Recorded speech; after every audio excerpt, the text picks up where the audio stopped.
Mana necha pul bo'ldi? 250 ming bo'ldi. Hozir.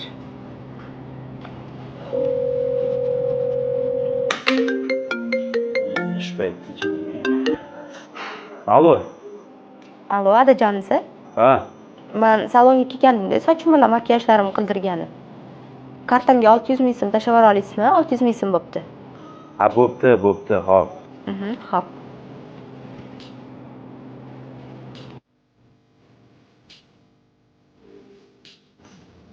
Mana ikkalasi necha pul bo'ldi?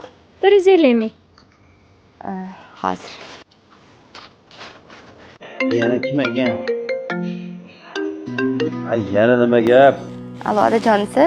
Men Imonaga ko'yni oluvdim-da. 1 million 200 ming so'm tashlab yubora olasizmi kartamga? Voy, namuncha qimmat buning?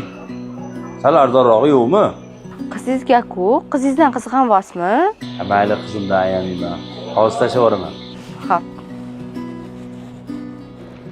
Ojon, Ha, qizim. aldash gunohmi? Ha, gunoh. Bu nimaga odamdan pul so'rab aldayapsiz? Chunki senga ko'p kiyimlar olamiz, kafelarga boramiz, o'shaning uchun. Aldab olgan pulingizga kiymam gunoh bo'ladi. Qushlar ichimdan dushimdan halol yashamoq ibodatdir, farzandga ibrat.